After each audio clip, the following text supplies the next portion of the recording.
Bonjour tout le monde. On va encore attendre 2 petites minutes pour attendre ceux qui ont pris un peu de retard pour joindre. Dès que je commence, je l'annoncerai.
Rebonjour, je vais commencer la présentation sur l'ATP.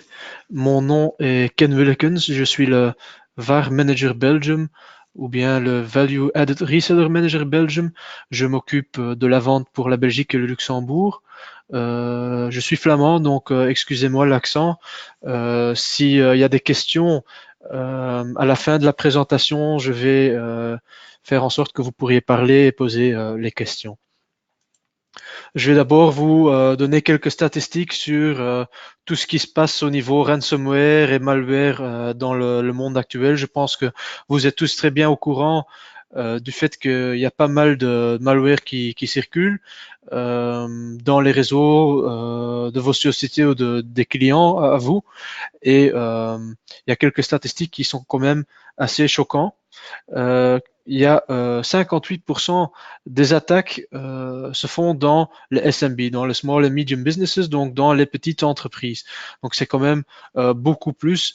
Les SMB sont souvent plus attaqués parce que c'est très souvent qu'ils sont pas bien protégés. Donc 81% des personnes qui sont attaquées, qui ont un malware sur leur machine, ont aucun système en place pour se protéger contre les malwares. Et donc dans les SMB, c'est quand même plus souvent le cas qu'ils sont mal protégés comparé dans les entreprises.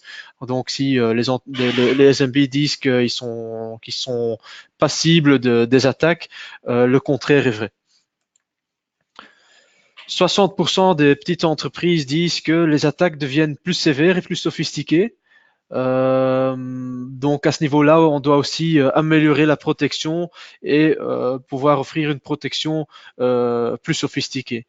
Plus que 67% des petites entreprises ont été attaquées dans les dernières 12 mois.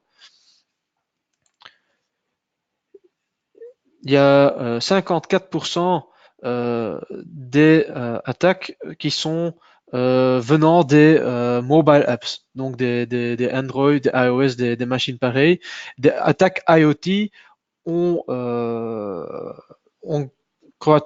ont amélioré, il y a plus d'attaques, il y a 600% plus d'attaques en 2017. Euh, Notablement Mirai, je ne sais pas si vous connaissez Mirai. Mirai est un botnet qui n'emploie pas des ordinateurs, mais qui emploie des IP caméras, des routeurs, des NAS, ce genre de machines-là pour faire des attaques DDoS. Mirai. Chaque 39 secondes, il y a une attaque. Chaque minute, il y a 480 nouvelles types d'attaques qui sont découvertes chez McAfee. Donc, ce sont quand même des statistiques qui disent qu'il y a pas mal de choses qui se passent dans le monde. Alors, nous, chez XL, on a toujours eu une belle gamme de pare-feu pour protéger euh, les clients, nos clients ou les clients à nous. Euh, Tout premièrement, aujourd'hui, on a les VPN Series et les VPN Series sont un pare-feu un peu basique entre guillemets, dans le sens où ils n'offrent pas de protection antivirus sur la machine. Ce genre de machine est idéal pour faire des sites, des tunnels VPN site-to-site ou SD-WAN qu'on offre aussi sur ces machines pour avoir des VLAN, pour avoir un contrôleur Wi-Fi. Mais niveau protection, malware, il n'y a pas grand-chose. Il y a uniquement le content filter qui est fourni avec pendant une année et que par après on peut renouveler. Puis deuxièmement, on a les NSG, les Nebula Security Gateways. Ce sont des produits qui sont plus avancés que les VPN dans le sens qu'ils offrent du antivirus qui est fourni par Bitdefender dans cette machine et qui offrent du content filtering qui sont gérés dans Nebula qui est notre plateforme cloud où on peut gérer certains points d'accès, certains switches et certains pare-feux pour avoir une belle plateforme de monitoring. Euh, il y a entre guillemets un désavantage sur ces produits-là, c'est qu'il n'y a pas une très grosse granularité de comment on peut sélectionner quel VLAN est-ce qu'on veut protéger, quel VLAN est-ce qu'on veut pas protéger, ce genre de choses-là.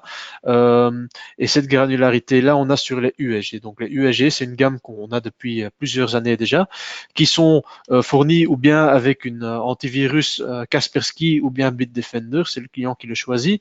Aussi, quand on renouvelle les USG, on peut choisir entre Kaspersky et Bitdefender. Puis il y a du anti-spam, il y a du content filtering et il y a du IDP sur ces machines-là. C'est une belle gamme de machines qui sont toujours actuelles, qui restent actuelles, qu'on continuera à suivre les années prochaines. Et puis, depuis quelques mois, on a la gamme ATP. ATP, ça veut dire Advanced Threat Protection. Et Advanced Threat Protection, c'est les choses dont on va vous parler aujourd'hui.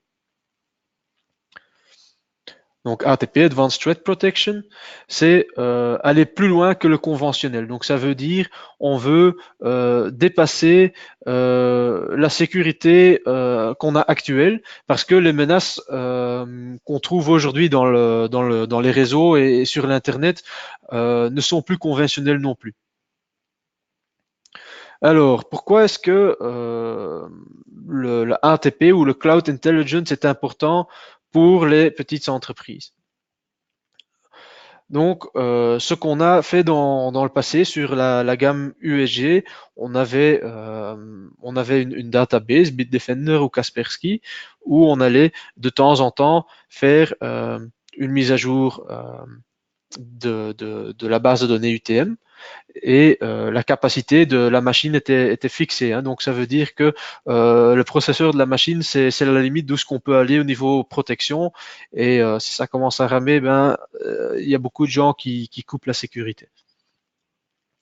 Alors, qu'est-ce que ça rajoute alors la ATP? C'est une synergie de partager la connaissance. Donc là où sur les USG, on disait voilà, on va télécharger une base de données Kaspersky ou Bitdefender qui est fournie par eux, où on ne partage pas les choses que nous on trouve dans les réseaux, où on ne dit pas voilà, on a trouvé un malware parce que c'est eux qui développent la base de données. Maintenant, on va avec la gamme ATP, on va essayer de découvrir les nouveaux malwares et de communiquer ces nouveaux malwares vers le cloud, vers de artificial intelligence pour aller apprendre et aller mettre à jour les bases de données qui sont existantes. Donc ça veut dire que chaque pare-feu ATP qu'on mettra quelque part dans le monde qui trouvera un malware en fait va l'envoyer dans le cloud et que votre machine après 5 à 10 minutes aura cette nouvelle menace dans sa database à elle. Donc, ça veut dire qu'il y a quand même beaucoup plus de performance en apprenant les virus qui sont inconnus aujourd'hui, les 0D comme on dit. Et donc, il y a la limite du hardware que vous avez avec les USG est en fait supprimée parce que on partage la connaissance sur toutes les machines dans le cloud. Nous, on appelle ça Smart Cloud Intelligence. Là-dedans, il y a le IDP. Intrusion Detection and Prevention, et qui va vous protéger contre les attaques connues sur le réseau, avec aussi le ATP qui va vous protéger, ADP, donc pas ATP, qui va vous protéger contre des port scanners et des protocoles scanners et ce genre de choses. Alors, on a aussi un malware blocker qui on achète quelque part d'autre, qui va en fait vous protéger contre les malwares, qui va vous protéger contre les menaces. Puis on a un web security aussi, qui est quand même aussi important dans le sens qu'il y a pas mal de sites où il y a un JavaScript qui tourne sur la page web, qui peut employer une faille dans le browser, par exemple, un memory leak ou quelque chose pareil, pour aller envoyer un virus sur votre ordinateur. Puis une très grande partie qui devient très important dans tout ce qui se passe, c'est le machine learning ou l'intelligence artificielle, on pourrait dire, et le cloud sandboxing. Alors, machine learning, ça veut dire que la database va se mettre à jour automatiquement, très rapidement, et va devenir de plus en plus puissant. Et alors, le cloud sandboxing, en fait, si le machine learning, si la database qui va grandir très rapidement ne contient aucune donnée sur un fichier, le cloud sandboxing va l'envoyer dans le cloud. Dans le cloud, il y a un sandbox qui va inspecter le fichier et voir si c'est une menace oui ou non. Et si c'est une menace, la database sera mise à jour.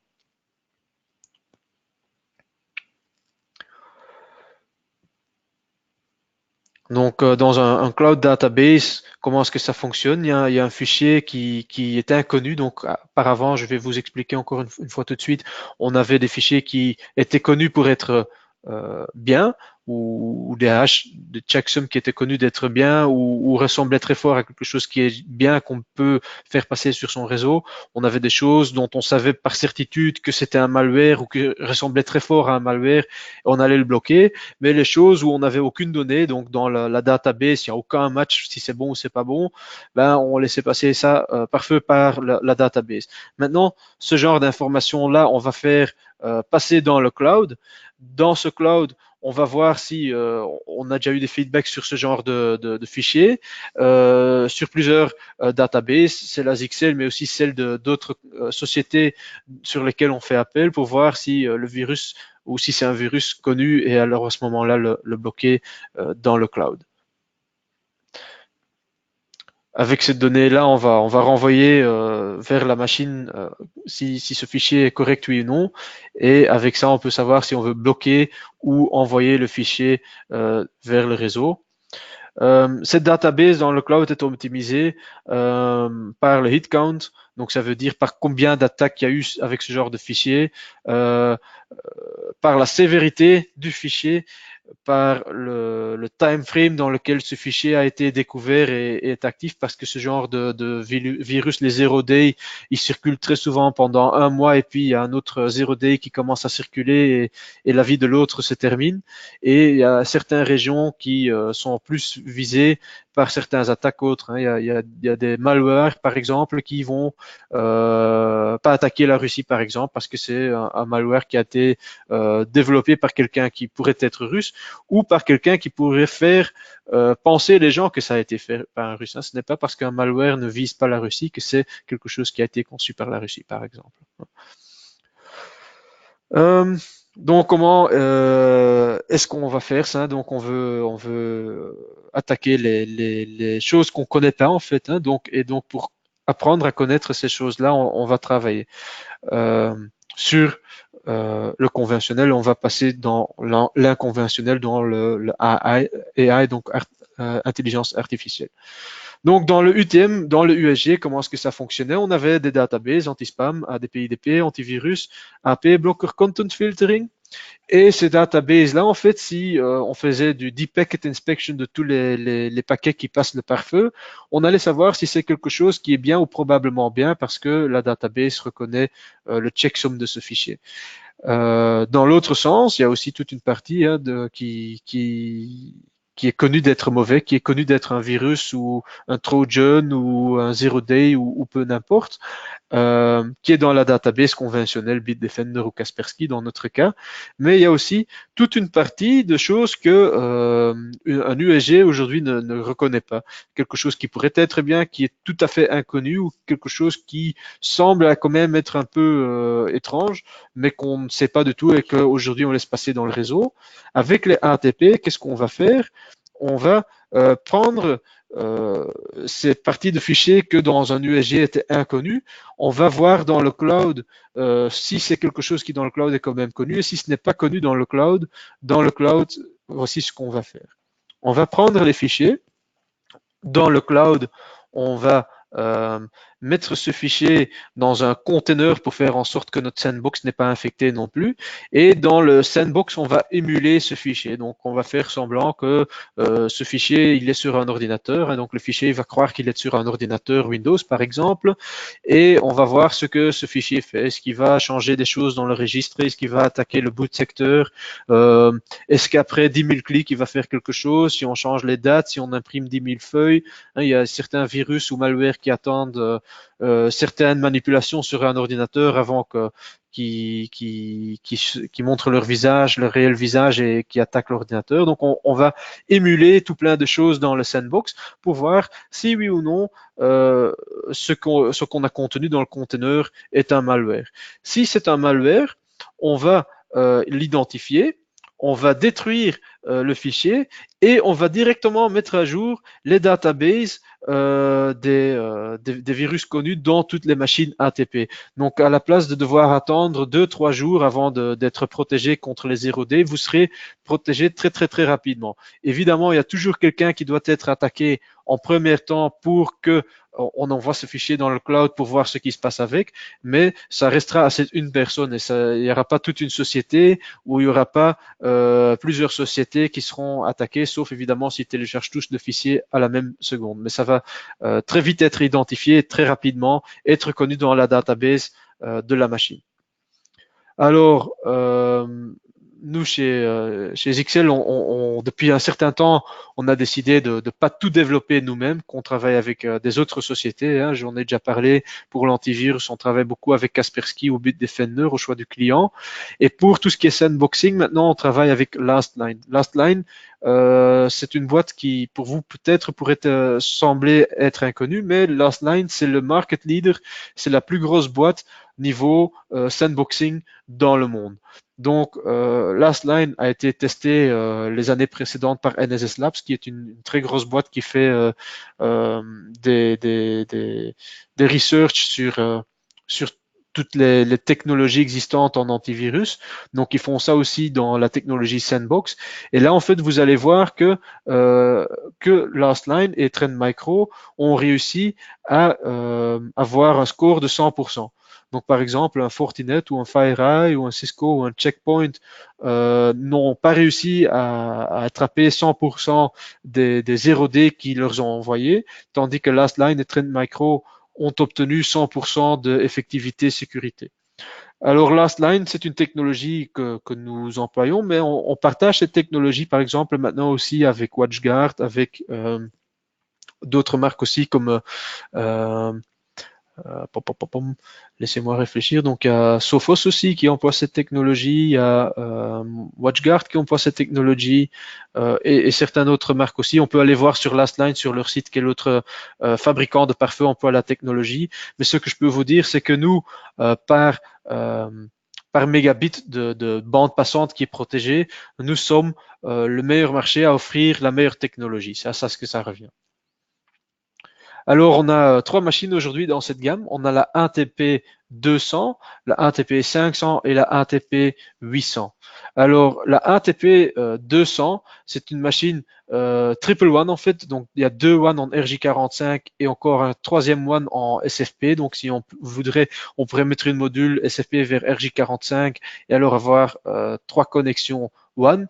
Le pare-feu fait une bande passante de 2 gigabits par seconde, mais plus important, en UTM, elle fait 450 mégabits par seconde, ce qui est quand même vraiment beaucoup pour une petite machine qui est refroidie passivement. Il n'y a pas de ventilateur dans la ATP 200. et qui coûte plus ou moins la même chose que ce que vous coûte aujourd'hui un USG 110. Donc la performance est plus haute, le prix est plus faible, la machine est plus récente, donc il y a en fait plus de raisons de ne pas migrer vers les ATP 200. Puis il y a la ATP 500. La ATP 500, à partir de ce modèle-là, les machines sont refroidies activement. Et à partir de la ATP 500, on peut aussi faire du HA. Donc on peut faire du High Availability. Il y a 8 interfaces, dont 7 sont du RJ45 et puis il y a une SFP. Elles sont tous configurables. Donc ça veut dire que chaque de ces ports peut devenir un port WAN. Évidemment, ça s'arrête à 7 parce que sinon il n'y a plus de câble qui va dans votre réseau. Niveau pare-feu, 2,6 gigabits par seconde, mais en UTM, le plus important, 700 mégabits par seconde, ce qui est quand même vraiment beaucoup. Et puis la ATP 800 qui sera disponible fin de ce mois, mais qui est déjà commandable, qui offre 14 connexions gigabits, dont 12 RJ45, 2 SFP, puissance par feu de 8 gigabits par seconde et très important en UTM 1,2 gigabits par seconde, ce qui est vraiment beaucoup pour ce genre de machine là. Alors il n'y a qu'une licence en fait qu'on peut acheter avec cette machine, c'est le Gold Pack. Le Gold Pack contient le sandboxing, le web security qui contient le content filtering et le botnet filtering, application security avec AppPatrol et anti-spam, malware blocker avec une database, mais aussi avec une database dans le cloud. On fait 2 databases dans le cloud de 2 différentes marques, Intrusion Detection et Prevention, IDP, GeoEnforcer pour bloquer certaines adresses IP de la Russie, par exemple, pour pas avoir des attaques qui viennent de la Russie si on n'a rien à chercher ou trouver dans la Russie. Et puis aussi, ce qui est quand même très chouette, c'est que si on achète le ATP et qu'on continue à employer cette licence, il faut plus acheter de licence pour gérer les points d'accès. Hein, donc, comparé au USG où on avait 2 points d'accès qu'on pouvait gérer, et si on voulait gérer plus de points d'accès, il fallait acheter des licences. Tant qu'on a une licence active sur les modèles ATP, le maximum des points d'accès qu'on peut gérer avec la machine soit gérable sans devoir acheter une licence supplémentaire. Puis très important aussi, le Security Porter est aussi fourni avec cette licence. C'est quoi Security Porter? On va y revenir directement. Alors, il y a un dashboard, évidemment. Le dashboard, c'est quand même très important. Le cockpit, je dis toujours, on peut aller voir ce qui se passe sur les réseaux avec un clin d'œil. On peut voir ce qui se passe au niveau du botnet filter, du sandboxing, du malware, du IDP, quelles applications sont employées, quelles URL sont détectées, bloquées, d'où viennent les menaces. Ces menaces sont high risk ou moderate risk, hein, donc très graves ou un peu graves, elles sont toujours graves, mais il y a certains virus qui sont plus graves que d'autres, et des statistiques dans ce genre-là. J'ai déjà beaucoup parlé sur les ATP, les différences sur les USG, mais je vais quand même y revenir. Donc, ATP versus USG, il y a quoi comme différence niveau fonctionnalité? Aussi bien le USG que le ATP ont du AppPatrol, ont du IDP, ont du IPsec, ont du anti-malware avec la database, mais que la ATP va mettre cette database à jour très rapidement dans le cloud et être à jour beaucoup plus rapidement à cause de ce cloud machine learning, à cause de cette intelligence artificielle. Il y a du content filtering, il y a du geo-enforcer, il y a du anti-spam. Ce qu'il n'y a pas sur le USG, c'est un botnet filter plus avancé. C'est un peu intégré dans le IDP, dans le USG, mais dans le ATP, c'est quand même beaucoup plus grand comme database qu'on a là-dessus. Le sandboxing qu'on a sur l'ATP, qu'il n'y a pas sur la USG. Les zero day IP et URL reputation, ce qui est quand même de plus en plus important parce que même des sites connus, qui sont connus régionalement surtout, sont quand même de plus en plus attaqués pour qu'un malware soit injecté sur la page d'accueil d'un site web. Donc là aussi, c'est très important de très rapidement pouvoir changer la réputation d'une adresse IP ou un URL. Donc ça, c'est aussi intégré dans l'ATP, ce qui n'est pas intégré dans le USG. Alors, la performance, évidemment, donc j'ai déjà dit ça, qu'un ATP 200 est plus performant qu'un USG 110, mais aussi un ATP 500 est beaucoup plus performant, par exemple, qu'un USG 210, ou même au niveau UTM plus performant qu'un USG 1900. Donc les ATP, c'est du nouveau hardware, c'est des nouveaux processeurs nettement plus performants et donc ont une plus grande bande passante. Alors au niveau VPN, Sur les ATP et les USG, on a du IPsec VPN ou du L2TP sur IPsec.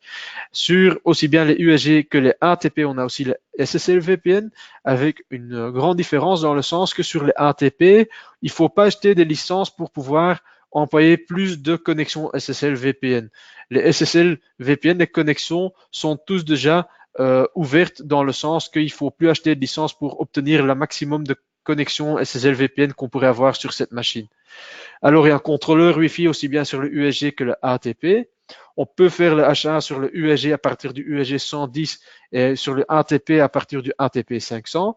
Ce qu'il n'y a pas encore sur le ATP, c'est le Hospitality. Donc, à l'époque, on avait les UAG. Je ne sais pas si vous les connaissez. C'était ces machines avec les imprimantes où on pouvait imprimer des tickets pour aller sur un Wi-Fi d'un hôtel, par exemple, pour une journée ou 3 journées ou une semaine avec une machine ou 2 machines ou 3 machines, où on pouvait acheter des tickets avec une carte de crédit aussi pour aller sur Internet par le Captive Portal, ce genre de choses. On a intégré ça dans les USG à partir des USG 110 avec le Hotspot Management, Facebook Wi-Fi et des licences pour cela. Ça n'existe pas encore pour le ATP. Donc, si vous voulez faire ça, il faudrait employer un USG. Mais si vous dites, voilà, je veux quand même avoir la technologie de ATP, vous pourrez aussi dire, je achète un Zywall avec le Hotspot Management et à l'arrière, je mets un ATP, par exemple. Ça aussi, ça reste possible. Alors, SecuReporter, je vous en ai parlé là tout à l'heure. SecuReporter, c'est quelque chose qu'on reçoit gratuitement avec la licence UTM de l'ATP. C'est quoi SecuReporter? Bon, le nom le dit un peu, c'est du reporting surtout sur tout ce qui est sécurité. Donc, qu'est-ce qu'on va faire? On va prendre les données qui sont sur la machine, la ATP, on va prendre ces données, les envoyer dans le cloud. Notre cloud, comme toujours, c'est chez Amazon qu'on va faire le hôtage de cela. Et dans ce cloud, on va visualiser en fait pour vous ou pour vos clients ce qui se passe sur votre pare-feu. Donc, qu'est-ce qu'on va visualiser? On va dire, voilà, qu'est-ce qui se passe? Il y a quoi comme malware dans votre réseau? Puis, on va dire, le cible, c'est qui le cible? Quand est-ce que l'attaque a pris lieu? Qui a fait l'attaque et d'où ce qui vient cette attaque. C'est peut-être intéressant de voir que cette attaque vient de, par exemple, la Chine ou qu'elle vient de la sud de l'Afrique et peut-être que vous dites, mais moi, j'ai rien à trouver ou j'ai aucun business avec le sud de l'Afrique, il y a même aucun site web que j'ai envie de visiter là-bas. Donc, je vais faire avec le GeoIP Enforcer, je vais bloquer, par exemple, la Chine et dans le sens, là, pouvoir bloquer plus d'attaques pour quand même être encore plus sécurisé. Donc, tout ce genre d'informations, on va visualiser pour vous, pour votre client. C'est fourni avec le ATP, avec la licence. Donc, la première année, c'est fourni gratuitement et puis il faut renouveler avec la licence UTM. Si vous dites oui, mais ça, j'aimerais quand même bien voir aussi sur les USG de nos clients actuels. Si vous mettez à jour votre USG à la dernière version firmware, vous allez pouvoir retrouver la possibilité d'activer une licence trial temporaire, je pense, de 30 jours pour pouvoir employer le SecuReporter. Donc, si vous dites, j'aimerais bien une fois voir le SecuReporter, mettez à jour votre USG, activez la licence trial et regardez ce que vous pouvez tout voir là-dedans. Ces rapports, vous pouvez aussi un peu les customiser dans le sens où vous pouvez y mettre ce que vous trouvez important pour votre client pour lui envoyer. C'est quand même important que si vous vendez aujourd'hui des pare-feux au client, que le client est un peu au courant de ce qui se passe sur son pare-feu. En plus, c'est même un service que vous pourriez offrir en payant. Alors, GDPR, SecuReporter va prendre pas mal de données d'un pare-feu et les mettre dans le cloud. Évidemment, Amazon même, ils sont GDPR compliant, mais les données qui sont sur ce site, on peut les avoir en non anonymisé dans le sens où l'intégrateur, donc vous ou votre client, peut aller voir quel utilisateur a été visité quel site, par exemple, qu'il n'aurait pas de visiter. Mais on peut aussi dire dans SecuReporter qu'on veut anonymiser toutes les données dans le sens où on va visualiser quels sites ont été visités, mais on ne va pas dire qui a visité ce site-là pour faire en sorte que c'est GDPR compliant si votre client dit qu'il ne veut pas rendre visible ces informations-là, s'il n'a pas fait un disclaimer à son personnel en disant voilà, vous comme personnel, si vous employez mon réseau, moi j'ai le droit de visiter ou de voir ce que vous faites sur mon réseau. Si le client ne veut pas faire ça, on peut les anonymiser partiellement ou on peut les anonymiser complètement. Et on peut faire ça à niveau d'utilisateur. Donc, imaginons que vous avez 20 utilisateurs sur un réseau qui ne sont pas anonymisés. Ben, si un de ces 20 utilisateurs demande de quand même devenir anonymisé, on peut anonymiser cet un utilisateur et donc les autres 19 seront visibles et l'autre ne le sera pas et sera mélangé dans les autres statistiques, mais on pourra quand même voir si des sites qu'on ne voudrait pas visiter ont été visités. Voilà, je vais vous donner le droit à parler. Donc, si vous avez des questions, je viens d'avoir allumé les micros pour tous normalement.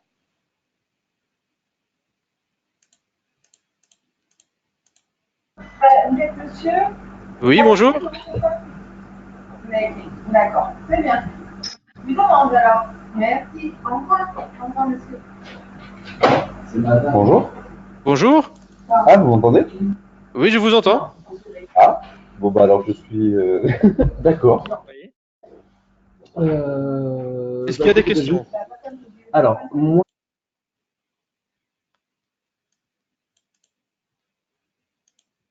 Allô? Un petit instant, il y a quelque chose qui s'est mal passé. voilà. Vous m'entendez? Un petit instant, s'il vous plaît, parce qu'il y a d'autres micros qui D'accord. n'arrivent pas à... Il y a un petit bug dans GoToWebinar. Ok, dites-moi. Oui. Alors, en fait, ma question peut être un petit peu ennuyeuse parce que j'ai raté les 5 premières minutes en fait de la conférence. Ok, J'ai eu un petit oui. souci. Est-ce qu'il y avait des choses importantes qui avaient été dites dans les 5 premières minutes? Moi, je suis arrivé en fait sur la période où vous parlez donc de la différence de sécurité entre les APT et les APT et les ADP, pardon.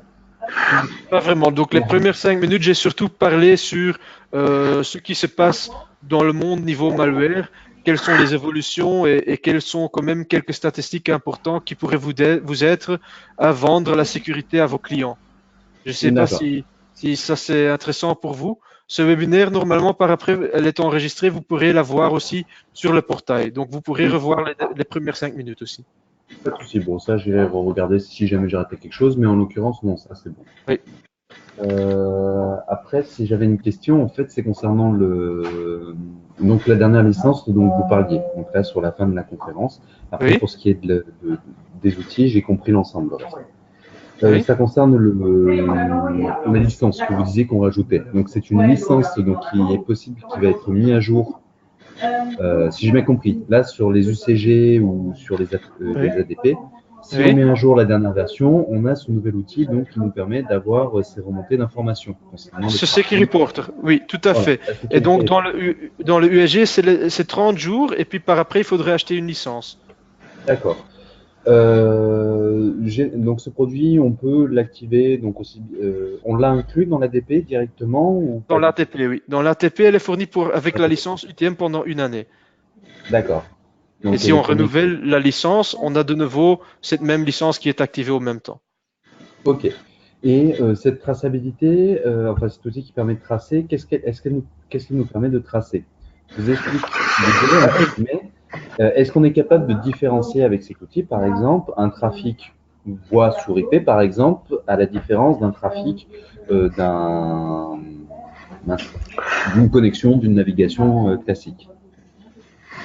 Vous voulez voir par exemple la différence entre une navigation web et une navigation sur par exemple un VPN, c'est ça ce que vous voulez Alors savoir? non, VoIP plutôt. VoIP plutôt. Je vous expose un modèle, par exemple. On imagine, hein, vous avez un centre professionnel avec un serveur IPv6, donc pour la téléphonie, le serveur de domaine, et en fonction d'un seul coup, j'ai un bouton qui me dit ouais, j'ai des problèmes de communication, j'ai des problèmes de qualité. Est-ce que vous pouvez regarder le débit? Et mon but, en fait, est de voir éventuellement le trafic, mais qui concerne que le service de VoIP, qui concerne que la voix, pour voir éventuellement où est-ce qu'il y aurait eu des faiblesses, où est-ce qu'il y aurait eu, à quel moment est-ce qu'il y a eu des pertes ou des choses comme ça. Non, ça. Donc le Security Reporter, c'est surtout du rapportage niveau sécurité. Donc ça n'y a pas. D'accord, voilà, mon idée c'était plus dans ce sens-là, c'est ce qu'il y avait un moyen de contrôle. Ok. ce genre de problème, vous les aviez sur des tunnels VPN ou sur des connexions normales? Non, c'est sur. Après, ça peut être pour des cas un peu spécifiques. Ça peut être pour des cas un peu spécifiques. On a eu un problème avec un IPBX, par exemple, pendant un temps, où ils nous faisaient transiter en fait l'information dans le VPN. Et pendant des mois, on s'est battu pour leur dire en fait que c'était leur Cisco, parce qu'on avait un Zixel et un Cisco. Pendant des mois, on leur a dit changer ce Cisco. Ils n'ont jamais voulu. On n'avait aucun tableau qui nous permettait de montrer les pertes de qualité ou les pertes de signal sur la VoIP avec le XL. Et on a passé 6 mois à essayer de convaincre le client de changer son Cisco. Ouais. Quand on a tout passé sur le XL, ça fonctionnait bien, tout s'est mis à bien fonctionner. Mais du coup, avec cette option, en fait, on aurait pu lui montrer en somme que, bah, regardez, moi, mon réseau data, lui, il fonctionne bien, tout va bien dedans. Le réseau audio, ben, c'est un autre problème. Voilà, les problèmes sont là. Voilà, c'était dans cette idée. Ouais. Ce genre de problème-là, il reste quand même le plus facile, entre guillemets, à découvrir et à prouver d'où ce qui viennent en utilisation, par exemple, avec un outil comme Wireshark, on peut vraiment aller voir quel paquet vient de où et part dans quelle direction. Hein. Donc là, un ingénieur réseau qui sait comment employer Wireshark, il peut très rapidement voir d'où ce qui vient le problème.